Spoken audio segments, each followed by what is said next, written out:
예, 오늘의 시황 브리핑 시작하겠습니다. 아마존과 인텔 실적 효과에 기술주들이 올라가면서 지수 견인하는 그런 모습을 보였고요. 지표가 좀 특이하게 나왔습니다. 10월 고용지표 ISM 제조업 지수가 예상치 하회했는데 내용 정리해 드릴 거고요.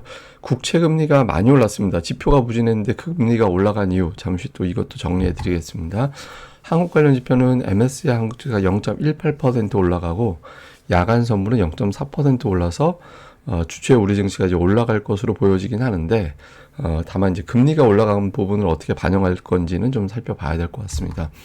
우선 미증시는 뭐 3대 지수 다 플러스 나는 그런 모습을 보였는데 근데 다만 뭐 고르게 다 올라가지는 않았어요. 그러니까 업종별로 좀 엇갈렸죠. 하락한 업종도 일부 있었거든요. 근데 워낙에 이미 소비재 이 업종이 2.4%나 올라가면서 지수를 끌어올리는 그런 역할을 했죠. 이미 소비재가 저게 뭐 예를 들면 뭐 아마존이나 나이키 뭐 이런 기업들이 이미 소비재에 들어가거든요. 그래서 뭐 아마존이 워낙 큰 폭으로 올라가다 보니까 전체적으로 지수를 좀 견인을 하는 그런 역할을 한 게 오늘 장의 특징이었습니다.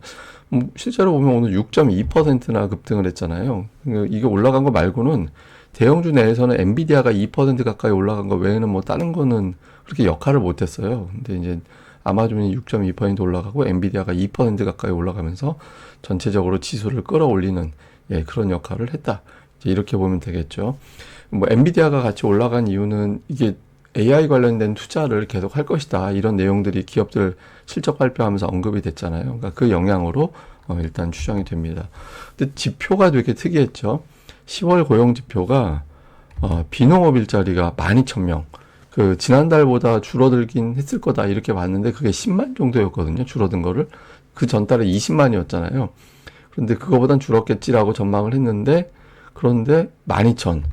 그리고 실업률은 또 제자리고 이게 갑자기 뭐 실업자가 늘어났다라기보다 이게 좀 뭔가 특이한 변화가 있었구나라고 추정이 되는 건데 제가 좀 찾아서 정리를 해보니까 허리케인하고 보잉 파워 여파가 역시 있었다고 봐야 돼요. 이게 왜 이것 때문에 그랬는가? 노동부에 의하면 일부 기업들이 설문을 싹 이제 해서 이거 답해서 보내주세요라고 하는데 그 답이 안 왔다라는 거예요. 또는 늦게 온다든가. 1차 응답률 같은 경우는 47.4%였는데 이게 33년 만에 최저. 그러니까 답변을 미처 못한 곳이 되게 많았대요. 이게 이제 정리가 안 된 거죠. 이게 피해 이런 것들 때문에 정리가 안 된 거라고 봐야 되고 또 하필 저 조사 기간 동안에 이게 이제 12일까지 내주세요라고 하는 건데 그때 담당자가 출근을 안 해버리면, 뭐, 파업이라든가 아니면 허리케인 피해 때문에 출근을 안 해버리면 이게 또 안 되는 거고, 또 그 조사 기간에 출근을 못하면, 딱 이제 9일하고 12일 사이, 요때 이제 만약에 출근을 안 했다. 이래버리면 또 그게 실업자로 처리가 된다라는 거예요. 그래서 아마 그 조사 기간에 이런 어떤 변수가 있었기 때문에 이제 고용지표가 나쁘게 나왔던 건데, 근데 제가 보기에는, 왜 제가 이제 지난달에 그 말씀 드렸잖아요. 10월 고용지표가 안 좋게 나올 거라고. 이제 근데 그거보다 훨씬 더 안 좋게 나왔거든요. 제가 또 지금 예상을 해보면 이거 상향 조정될 거예요. 아마도 이제 다음 달 발표될 때는 10월 수치, 그 전달 수치가 조정되잖아요. 아마 대폭 상향 조정될 가능성이 있죠. 그래서 지금으로서는 고용지표 부진하게 나온 게 그렇게 어필이 되진 않았다. 이렇게 보면 될 것 같고.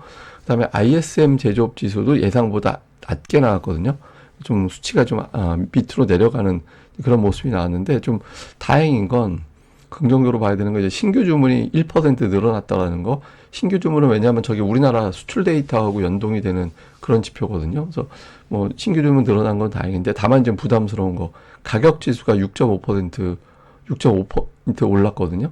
저거는 물가가 안 빠지네 이렇게 해석이 될 수 있는 부분이라서 오늘 뭐 잠시 후에 설명드리겠습니다만 이제 국채 금리가 올라가는 그런 이유 중에 하나로 작용이 됐습니다. 근데 이제 한번 제가 그 전에 보여드렸던 차트인데 하나증권에서 제공한 차트죠.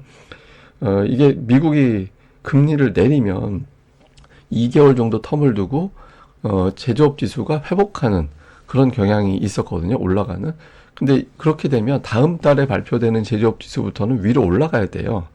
그러니까 금리가 뭐 금리를 인하한다라는 거는 지표가 좋지 않은 상황이다라는 걸 의미하는 거고, 특히 제조업 지표가 별로 부진했죠. 근데 이게 만약에 이제 과거에 통계적으로 똑같이 움직인다라면 다음 달에 발표되는 제조업 지표부터는 올라가는 게 정상이에요. 이게 왜 중요하냐면 우리나라 수출 데이터하고 또 우리나라 코스피 지수하고도 연동이 되거든요. 그래서 이 데이터가 실제로 통계대로 가는지는 좀 지켜봐야 될 것 같습니다. 그리고 이날 미스테리, 국채 금리가 부진한 지표 나오면서 쭉 하고 빠졌다가 갑자기 올라가기 시작하더니 4.4%에 육박했어요. 참고로 제가 계속 말씀드리지만 0.2%포인트 변동 보일 때마다 코스피가 50포인트 움직인다.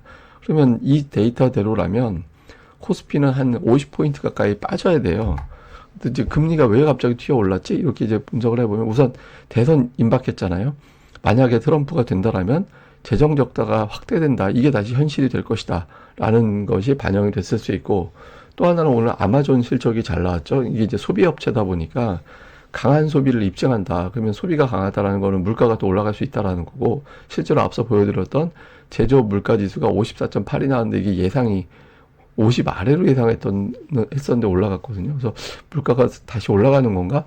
이런 의구심이 또 제기가 된 거죠. 그래서 이것 때문에 올라갔는데 제가 보기엔 대선 이슈가 제일 큰 것 같아요. 그래서 대선이 지나가고 나면 약간 이제 조정기 이후에 이제 좀 하향 안정되지 않을까 이렇게 보여지거든요. 어쨌든 금리가 좀 이상하게 튀어가지고 이게 좀 변동성이 있었는데 일단 이날은 금리는 어느 정도 극복을 했는데 앞서 이제 보여드렸던 업종별 등락 보면 하락한 업종도 많았잖아요. 그래서 금리를 의식한 반응도 없지는 않았다 이렇게 봐야겠습니다. 뭐 주요 코멘트들 정리해보면 일부에서는 12월에 금리 안 내릴 것 같다.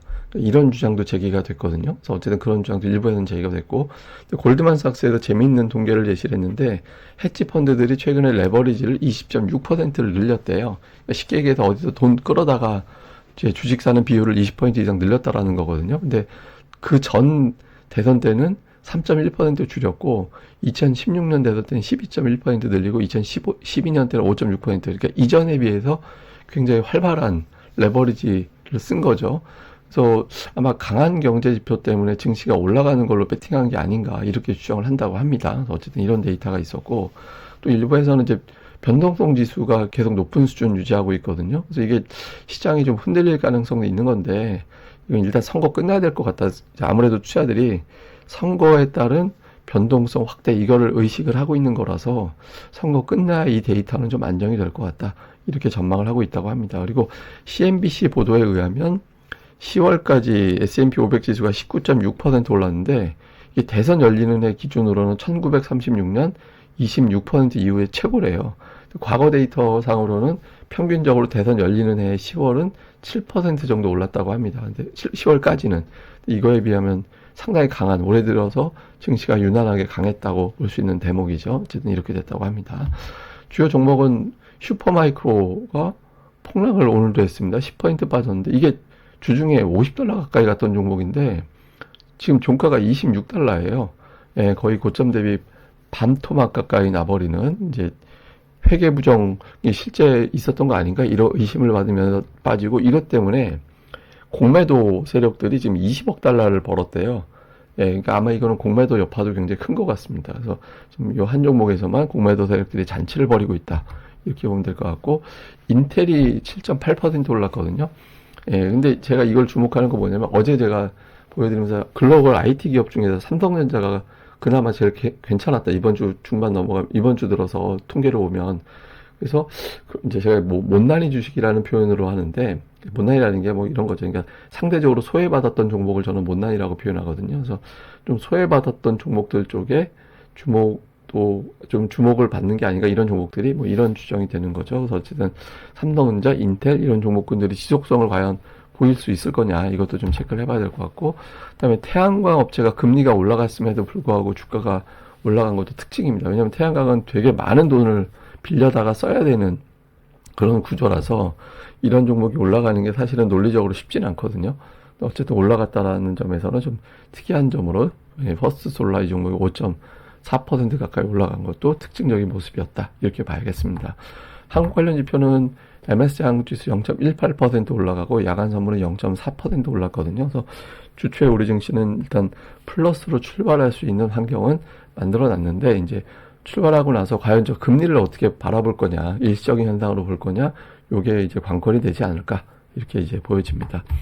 어쨌든 이제 미국 증시 올라간 점 긍정적, 금리도 올라간 점은 좀 경계 요인 이렇게 좀 섞여 있었고, 이제 돌아오는 줄 이제 미국 대선부터 FOMC로 이어지는 그 굉장히 중요한 일정이 진행이 되잖아요. 말 바꾸면 불확실성이 그냥 제거가 되는 거예요. 대선에 따른 변동성은. 대선 끝나고 직후에 그 사람 투표 다 끝났다고 해서 결과가 바로 나오는 거 아니잖아요. 뭐 이번에 박빙으로 알려져 있기 때문에 뭐 개표하고 또 뭐 하여튼 뭐 부정선거 운운하고 좀 시간이 걸릴 가능성이 있습니다. 그다음에 앞서 말씀드렸던 인텔 같은 종목군들, 우리나라 삼성전자 같은 종목들, 이게 소외주, 이 IT 내에서 소외받았던 종목군들이 반등하는 게 이어질 거냐, 이것도 되게 중요한 것 같고, 그리고 이제 최근 지표라든가 이런 걸 볼 때 경기 침체 논란은 사실상 끝났다. 이렇게 이제 봐야 되는 것도 주목을 해봐야 되는데, 제가 이제 몇 달 전에 이게 막 언론에서 보도되기 전에 이런 게 있습니다라고 소개를 해드린 적이 있었잖아요. 그래서 뭐 샤메 법칙이라는 게 있는데, 이게 이제 12개월 중 가장 낮았던 실업률 대비 3개월 평균이 0.5%포인트 이상이면 또 그거보다 높으면 경기 침체다. 그러니까 고용이 나빠진다라는 건 경기가 나빠진다는 의미니까 이걸 소개해드렸잖아요. 그래서 이런 법칙도 있네요라고 이제 소개를 해드렸는데, 그러고 이제 몇 주 있다가 갑자기 이게 막 언론에 보도되고 막 그랬잖아요. 이게 이제 고용시장이 최근에 뭐 안 좋아진다면서. 근데 이게 이제 이 법칙에 의해서도 지금은 이게 뭐 별로 이렇게 신뢰도가 높은 지표는 아니래요. 지금 상황에서는. 그래서 이게 뭐 절대적인 이제 원리 이렇게 작동하지는 않은데, 근데 어쨌든 이조차도 지금 0.43인가 이렇게 내려가서 그냥 샤멜 법칙도 벗어났어요. 네, 벗어나서 지금은 이제 경기 침체에 대해서는 지나치게 뭐 의식할 필요는 없는 것 같다. 그러니까 이게 왜 중요하냐면 경기 침체는 우리나라 수출 데이터하고 연동이 되는 거잖아요. 그러니까 우리 증시가 안 그래도 안 좋은데 경기 침체 우려까지 겹치면 더 안 좋을 수 있거든요. 근데 뭐 이런 상황은 좀 벗어난 게 아닌가. 이건 그나마 좀 다행스러운 대목이다. 이렇게 봐야 될 것 같고, 이제 우리 증시는 해외 변수보다 우리 내부적인 어떤 수급 동향에 민감해져서 외부 변수가 강하게 이제 충격을 줄 만한 요인은 일단은 주말 사이에는 없었다. 이렇게 이제 정리해보면 될 것 같고, 추가적인 내용 자세한 거는 제가 또 주간 증시 전망대 시간에 내용을 정리해 드리도록 하겠습니다. 예, 그럼 또 하루 또 잘 보내시고요. 저는 또 다음에 뵙겠습니다. 이 방송 구독하기와 좋아요, 예, 꼭 좀 부탁드립니다. 감사합니다.